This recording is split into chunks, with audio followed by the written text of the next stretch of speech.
دیمنین روژا سرهلدانا باجاروکی آکری لسالا 1991 که هشتا دهزرا کارکترین ویدمیدا زندی ماینه. بري سرهلدوني 24 ساعته ما نوم ابو دومو دزجان حكمته بعسيف ريكر ما قدموا دي 24 ساعه دبي الاوكرانيا مينن او بو الرجوع سبيدو دونز دايسي نوتو ايكي اول شركه سرهلدوني اوكري سبيكر البردر قشلي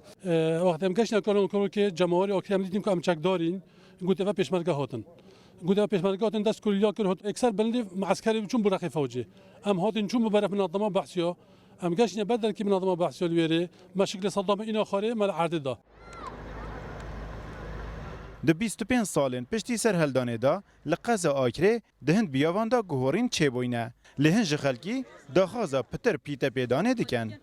اطمینان مگر حکومت و جهن پیوندی دار گرینگی که مازم دنویم دوره روی گشت و گذاره دشین هم حکومت جی استفاده بکرد و هم خلک دوره جی ادوی باره دا استفاده بکردن رقی که دی اگر صحکن روی زانستی سال به سال خوشبختانه برف پیچتن بس از باورم دوره آکری پیوستی پتر هیا کوزانکو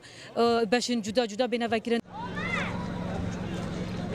آکری هند جاران به بوکا بادینان دهیت ناف کرن. لوما سازین میریجی لبندا زیادتر جوان کرنا باجرینه.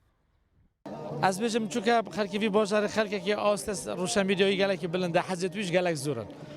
حز گریدای هزار مروی ویا رنگ از بچم بلان باجروانی و آن را پیتادان وی باجر و پیتا پتر بلان گشت و گذاری و پیتا پتر بلان پروژه خدمت گذاری و پیتادان.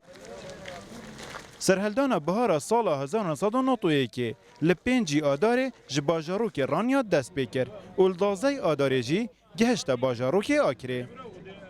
25 سال بسر سرهلدانا باجاروک آکره دا در باز بن هنج خلکوی به هیجان روزان سرهلدانه بیرهاتن وی دمی ودیرن و هنجی دخازن پیتک آزیدتر به دوروان بهت دان